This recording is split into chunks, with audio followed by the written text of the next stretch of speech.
los muros veré caer.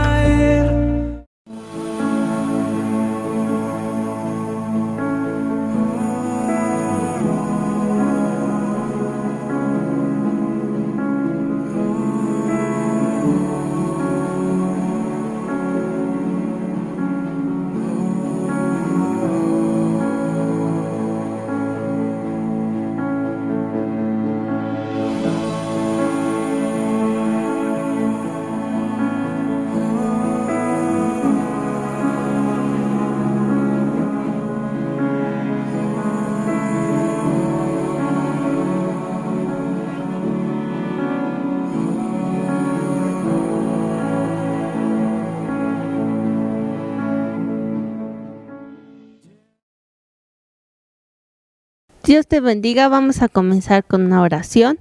Espíritu Santo, te damos gracias porque estás en medio de nosotros. Queremos entender tu palabra, escudriñarla. Por eso hoy estamos aquí, Señor, abriendo nuestros oídos, nuestro corazón para lo que tú quieras hacer. Eres bienvenido a nuestras vidas. Dirígenos, guíanos para hacer tu palabra y no solo oírla, mi Dios. En el nombre de Jesús, amén. Dios te bendiga. Pues yo quiero comenzar preguntándote si sabes el precio que pasó la iglesia primitiva para que hoy estemos en el templo, en la casa de Dios o en células reunidos. Pues pasaban por muchas situaciones difíciles, por ejemplo, las catacumbas. De hecho, eran cementerios subterráneos donde enterraban a sus muertos, pero las catacumbas, esas cuevas, tal vez llenas de oscuridad, de frío, estaban debajo de las construcciones, debajo de la tierra, como un tipo metro, pero pues decadente, ¿no? Y ahí las catacumbas desempeñaron un papel importantísimo en la vida de los cristianos, porque en los primeros siglos los cristianos eran marginados, excluidos, eran hechos a un lado. Y ellos descubrieron que podían juntarse, que podían reunirse en catacumbas. Y ellos comenzaron a seguir esto por medio de una insignia que ellos tenían, que era un pececito.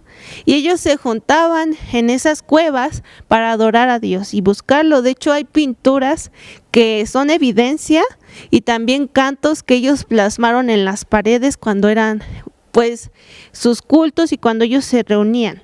Hay un canto que se llama Oh alegre luz, que habla del rostro del Dios, de su eterno resplandor, de cómo Él es santo, que Él es el Salvador. Y hay una frase que me encanta que dice: el día que llegue a su fin, nosotros veremos la luz del atardecer. Ellos tenían una esperanza viviente y se puede ver por medio de estas letras que escribían, por medio de ese anhelo de buscar a Dios, aún en medio de la oscuridad, aún en medio del peligro, porque estaba en peligro su vida, porque en esos tiempos era muy difícil que alguien pudiera hablar de Dios. De hecho, era prohibido que ellos pudieran hablar de la vida de nuestro Señor Jesús, de la salvación. Y esto era en el tiempo de los apóstoles y después también. Entonces, cuando ya se legaliza el cristianismo, ellos seguían reuniéndose en esas catacumbas. Y de hecho, enterraban también a sus muertos, y había muchos epitafios que daban testimonio firme de esa vida de las personas que pasaron de vida a vida eterna, ¿no? Y por ejemplo, uno de ellos es, aquí yace Quintiliano, un hombre en Dios y firme, creyente en la Trinidad. Y así hay, entre otros epitafios, ese lema, cómo ellos creían en Dios y cómo amaban a Dios, aún en su muerte dejaban huella. Y todo esto, ¿para qué te lo digo? es parte de la historia de la iglesia, es parte de nosotros, pero también fueron ellos esos pioneros, esos sembradores. Ellos sufrieron para que hoy podamos tener una reunión en nuestra iglesia, para que podamos reunirnos en nuestra casa. Y sin embargo, estamos dejándolo a un lado. A veces vamos si tenemos ganas, si no tenemos ganas. A veces nos tienen que rogar para ir a una célula, a una reunión, para buscar de Dios. Cuando yo me imagino que a todas estas personas no les rogaban, ellos lo anhelaban en su corazón, el estar firmes buscando a Dios aún en medio de esas cuevas. Y yo creo que hay muchas características que podemos aprender de esta iglesia para que nuestro corazón se anime y busque la palabra de Dios y busque el reunirse en la casa de Dios o en las reuniones familiares, en las células, para conocer de su palabra. Uno de ellos es que ellos eran, un punto muy importante, es que la iglesia primitiva buscaba estudiar la palabra de Dios. Y eso lo podemos ver en Hechos 2:42. Y aquí habla cómo ellos eran perseverantes. Dice aquí: y perseveraban en la doctrina de los apóstoles, en la comunión unos con otros, y en el partimiento de pan, y en las oraciones. O sea que ellos en todo tiempo estaban buscando a Dios y eran constantes, perseverantes. Y hoy en día es muy importante que perseveremos en estudiar la palabra de Dios, porque es tan fácil. Si no sabemos los fundamentos básicos, la palabra de Dios, si no la escudriñamos, si no la leemos, es muy fácil que cualquier ideología, cualquier secta, cualquier hombre que se levante y diga que es Jesús, nos pueda impresionar y nos pueda llevar a esas sectas. Por eso aquí dice muy claramente que ellos perseveraban en la doctrina de los apóstoles, o sea, en lo que Jesús les dejó, en las enseñanzas, ¿no? De vivir conforme a su voluntad. Y en Isaías 5:13, yo me imagino que Jesús, que Dios nos habla de una manera triste, porque aquí habla muy bien de que su pueblo se está perdiendo porque le falta conocimiento. Y yo quiero que me ayudes a encontrar ese texto donde dice Isaías 5:13. Dice lo siguiente: por tanto mi pueblo fue llevado cautivo, porque no tuvo conocimiento, y su gloria pereció de hambre, y su multitud se secó de sed, porque no tuvo conocimiento. Y pues, ¿dónde vamos nosotros a encontrar el conocimiento? En la palabra de Dios, claro, en buscar la palabra de Dios, en buscar cursos, escuchar prédicas y analizarlas, no solamente oírlas y que me distraigan, sino también analizar lo que estamos leyendo, si es verdad lo que nos están diciendo. Y pues hoy en día hay tantas predicaciones que solamente hablan de la prosperidad, de ser feliz, pero nadie está interesado, o casi nadie, en lo básico, en los fundamentos básicos, que es la palabra de Dios, que es leer completamente la palabra de Dios para saber qué es lo que Dios quiere para nosotros. Y pues muchas veces se nos hace aburrido porque no nos distrae, porque no nos satisface, pero hay tantas cosas que nos hacen plenos, pero si no las conocemos, ¿cómo queremos saberlas, no? Si no buscamos su palabra, si no la encontramos. Y en Efesios 4:14, quisiera que me acompañaran. Aquí nos habla Dios que seamos firmes, para que ya no seamos niños fluctuantes, llevados por donde quiera de todo viento de doctrina, por estratagema de hombres que para engañar emplean con astucia artimañas del error. ¿Y cómo vamos a dejar de ser niños fluctuantes? Buscando su palabra, conociendo su palabra. ¿Por qué bautizarme? ¿Qué significa eso, el arrepentimiento? ¿Por qué? ¿En qué texto habla de que Jesús murió por mí? Todo eso son fundamentos que nosotros debemos saber y es esencial para que no nos vayamos con cualquier doctrina y estar firmes. De hecho, hay una parábola una historia que habla de un eunuco que está leyendo una profecía. Y se acerca un profeta y le dice, ¿qué estás leyendo? Y él le dice, estoy leyendo una profecía. ¿Y qué quiere decir? Y le dice, ¿cómo quieres que sepa si nadie me enseña? ¿No? Y es lo mismo. ¿Cómo queremos saber las cosas si no vamos a que nos enseñen, a que nos expliquen qué es su palabra para nosotros? Otro punto muy importante es que la iglesia primitiva oraba.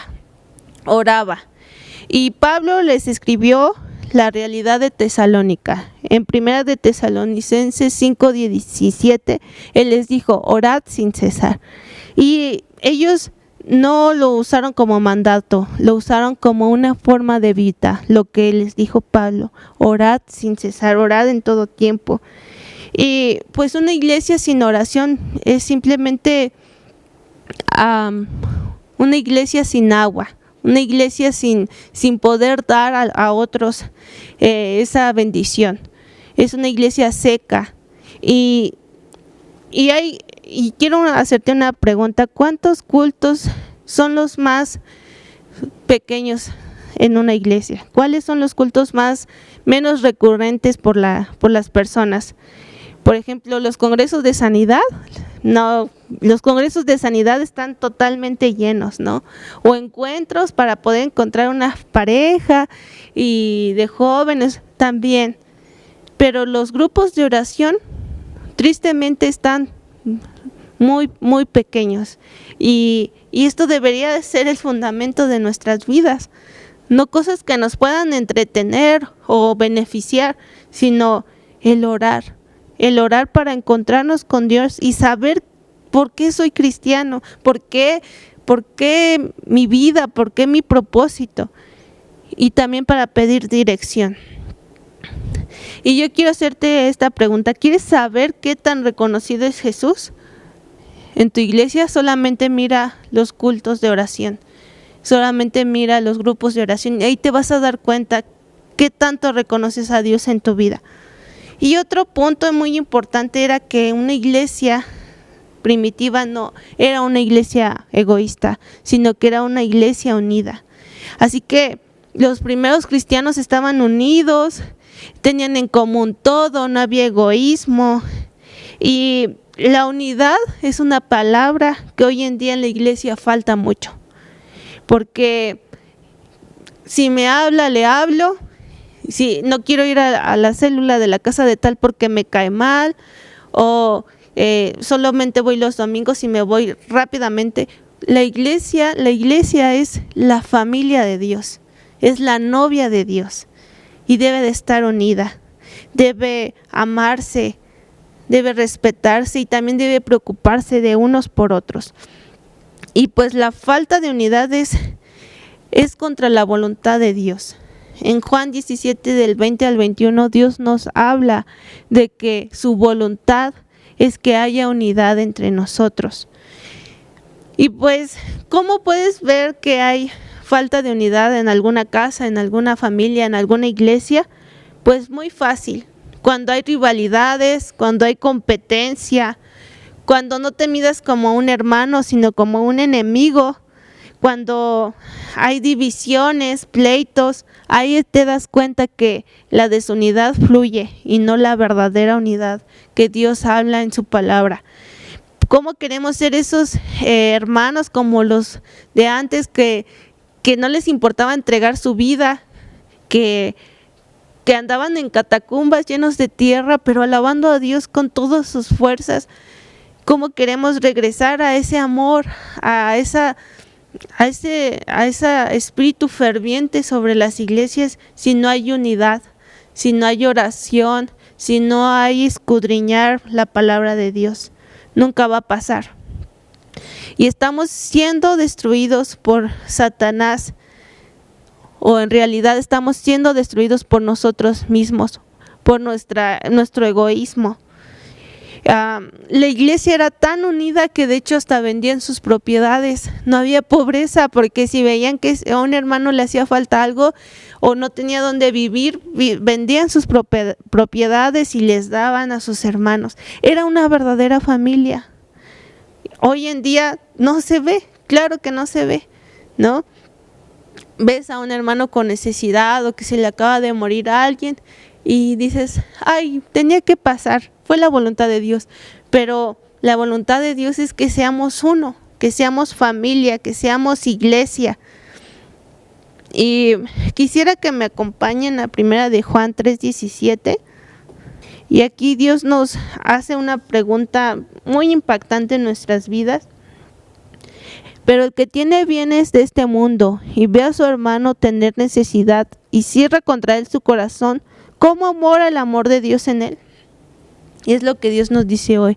¿Cómo puedes decir que mora mi amor en ti si has visto necesidad en tu hermano? Si has visto cómo ha sufrido, cómo ha llorado, cómo está preocupado.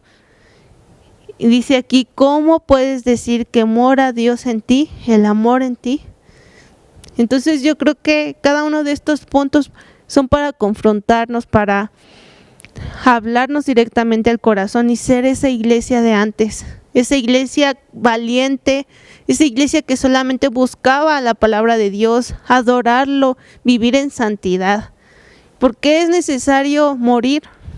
¿Por qué es necesario que haya persecución para que amemos a Dios y lo busquemos? Es muy duro, pero es la realidad de muchas iglesias y de muchos cristianos, ¿verdad? La iglesia fue perseverante. Como leíamos en Hechos 2:46, dice que perseveraban unánimes en la doctrina, buscando la doctrina, escudriñándola, y también eran perseverantes en la oración y no se daban por vencidos. Y ahora, pues tristemente, si me corren de mi trabajo, ya no quiero ir a la iglesia, si me asaltan, si lo que sea que es superficial, ya no queremos ir a la iglesia, ya no queremos reunirnos. Y miran ellos lo que hacían. Ellos estaban constantes aún viendo cómo mataban a su familia, viendo cómo era tanto el sufrimiento, pero ellos perseveraban, ellos buscaban a Dios. Dice aquí en Hechos 2:46, perseverando unánimes cada día en el templo, partiendo el pan en las casas, comían juntos con alegría y sencillez de corazón. Y yo quiero que te imagines esto, cómo estaban reunidos en las casas, en las catacumbas, pero con amor. Fluía el amor de Dios, fluía la unidad, fluía la esperanza, y no les importaba otra cosa que escuchar la voz de Dios, que cantar, que adorarlo. Y yo creo que eso nos puede impactar hoy. Tenemos muchas veces que escudriñar lo que pasó antes para poder valorar dónde estamos hoy y reunirnos, buscarlo. Y muchos lo hemos olvidado. Muchos hemos olvidado el buscar. Dice en Mateo 6:33, busca primero el reino de Dios y su justicia, y todas las cosas vendrán por añadidura. Es necesario buscarlo primero a Él. En la iglesia de aquí de Sinaí hay muchos comerciales que hablan sobre que hay iglesia en casa, que nos reunamos, y yo veo que es muy triste ver que hay familias que no les interesa, ¿no? O personas que dicen, sí, y no les importa reunirse. Y aquí leímos que comían pan, que estaban reunidos, perseverando, unánimes. En la unidad fluye su espíritu. Dice que cuando dos se ponen de acuerdo, el enfermo será sanado. Cuando dos se ponen de acuerdo en tu casa, cuando viene la familia de Dios y buscan su presencia, es una manera hermosa de cómo Dios llena tu familia, cómo Dios te impacta. Como les decía, busquemos primero el reino de Dios y su justicia y todo va a venir por añadidura. Que no nos tengan que rogar, que tengamos que ir a una casa a reunirnos para leer la palabra de Dios. Como leíamos, como escudriñábamos, ¿no? Los primeros cristianos se iban a las catacumbas no importando el peligro, y con tal de reunirse entre hermanos para adorar a Dios. Ahora es libre, ahora podemos reunirnos libremente, sin nada más que la presencia de Dios. Así que te invito a que cierres tus ojos. Señor, te doy gracias porque es tu palabra, porque tú nos hablas a cada uno, mi Dios. Perdónanos porque nos hemos olvidado de tanto sacrificio que han hecho nuestros hermanos, Padre. Incluso tú, Jesús, que diste tu última gota de sangre por nosotros para que hoy podamos ser libres, para que podamos leer tu palabra, para que podamos reunirnos. Mi Dios, te pido que traigas entendimiento a nuestras vidas, que quites toda venda de nuestros ojos y que busquemos, mi Dios, la verdadera unidad, sin competencia, sin rivalidades, Señor, sino solo tu Espíritu llene nuestras vidas, Señor. En el nombre de Jesús te doy gracias. Amén.